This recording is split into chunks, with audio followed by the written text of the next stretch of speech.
And so with that in mind, right, that's what Jason has prepared, is a list of those prices. Right. So, Nice which segue. is really, really good to kind of take a look at. Mm-hmm. Well, how about we do that, Dan? All right, I first have the All WizKids right, HeroClix, so- Jason. Yeah, okay, so we'll start here. I mean, as it was about 20 years ago, even today, the WizKids company is pretty much who dominates the pre-painted miniatures market. And there's roughly 2 levels of miniatures. So the first one here we're looking at is HeroClix, which is their very popular superhero game that's actually even a little bit older than Heroscape. It's been produced continuously by the WizKids brand or some related brands during that time. The page you're looking at here specifically is the Marvel HeroClix Avengers. I believe it was the 60th anniversary of the Avengers comics or something like that, but it's a recent set. It's released in June of 2023 here. And approximately a booster pack of these miniatures goes about $17 to $18 MSRP for 5 miniatures.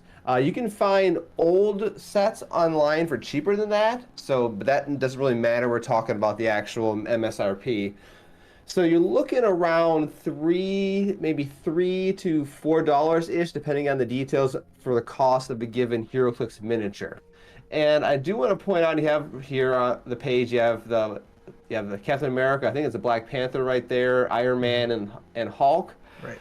Those photos right there are not entirely accurate as to how the miniatures look. They're a little bit fancier than what you get. Is that right? Yeah.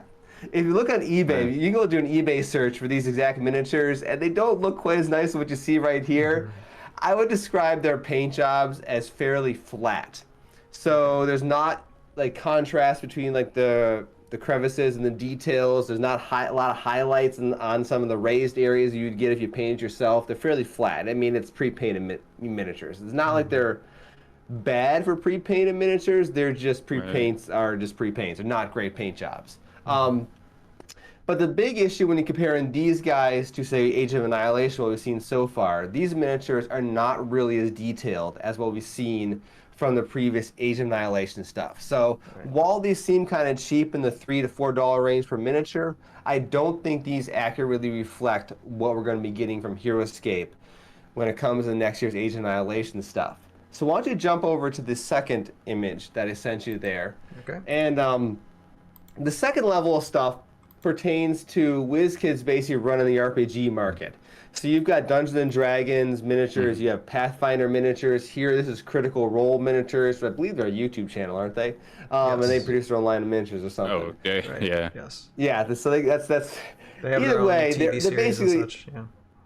yeah. They're all made by WizKids, no matter which brand it is. They're all approximately the same amount of money, and they're all run-of-the-mill pre-painted miniatures. And approximately, this one's on sale here, but you see its MSRP is $50. It's approximately $7 to $8 for a human-sized miniature, no matter which set you're looking at. Little guys are around $4. Big things get really expensive really fast. So, like, you know, hypothetically speaking, yeah, how much does that guy cost there? He's got to be what, 100, 200? Yeah, I got him on sale, but MSRP is about $150. So, yeah. So someone like Zenithrax or I was gonna Zed Nesbit, those could be $50, $60 for those miniatures pre-painted alone. Because you can find some of the smaller dragons for Dungeons and Dragons, and they're in that price range at $50+. You do have the monster giant things that are $300, but those are way bigger than anything available in Heroscape right now. So assuming we're talking about kind of your old school wave boxes where you had 5 to 7 miniatures pre-painted in there, where they used to be like $10 back in the day, I think. Was that about their MSRP in 2003? $12.99 for $12.99, okay. Or I think a little more at Toys R Us if you got them there, because those jerks jacked up prices. But there's a reason why they're not around anymore. But I would say today, you know, you're looking probably $40 to $60 for that similar size of figure box, depending on the exact size of the miniatures that are in there.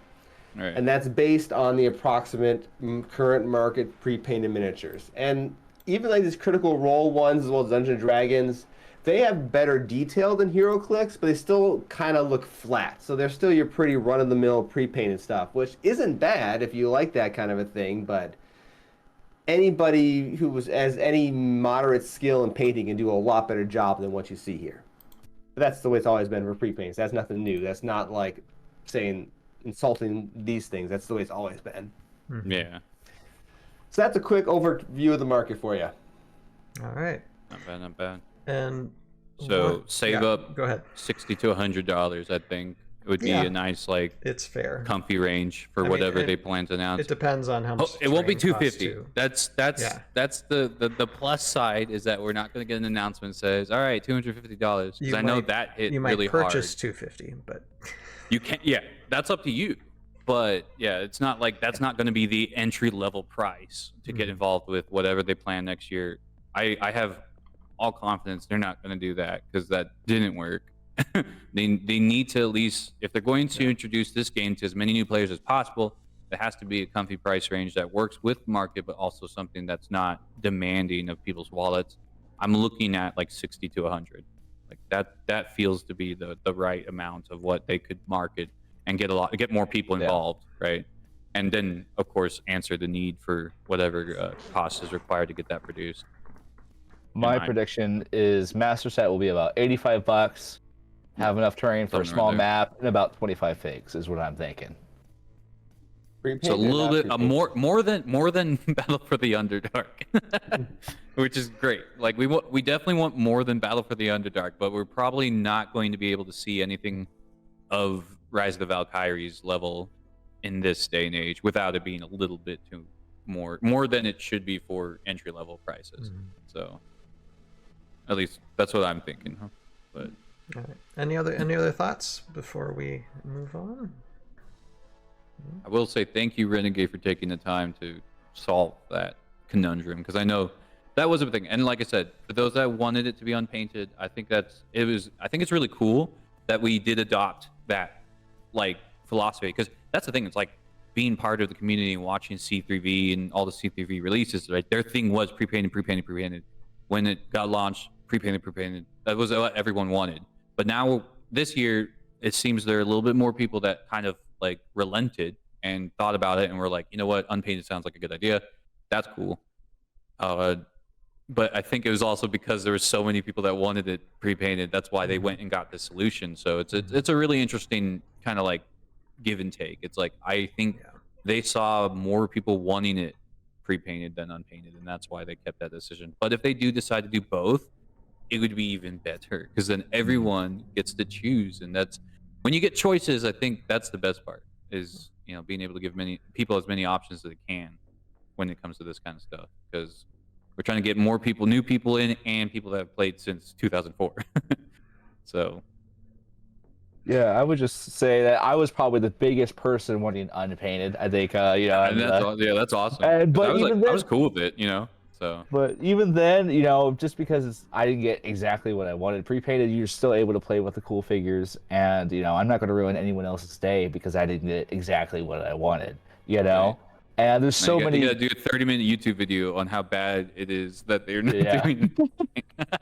But no, it's good. I would still encourage people to explore painting. Just it's fun. Sure. And if you're really interested in customs, there's so much more range of. I still got to paint Agent Aura for myself, so I gotta get that started on that soon. But yeah, it's exciting news. It'll bring me back cracking open a box of pre-painted minis because I haven't seen besides WizKids, a good one, yeah. For years. They kind of died true. out about 7 years ago. So it'll be crazy. Absolutely. And just for one more comparison, I just pulled up from Renegade. They have G.I. Joe role-playing miniatures. It's a box of 12 28 millimeters, which is approximately Heroscape-ish scale. And the MSRP on that was $55 for 12 unpainted plastic miniatures. So that if they're saying a 10 to 15% more cost on top of $55, that's like $65 there at the high point for 12 pre-painted miniatures would be really good. That seems a little low to me, but maybe they've got some deal in place to pull that off. So We'll see. I mean, if you sign up for the newsletter, you get 20% off discount code. Insane. Oh, Hold on really? to that. Oh. Yeah. Hold on to that for next year. Get That's some right. I kept 20%. getting that pop up. Yeah, it keeps coming up every time I go. Every time I went to their website on my I'll be phone. okay. Sign I'm up okay for with 20% that off. Sign up for 20% off. So, no. 20% off. Okay. That works for me.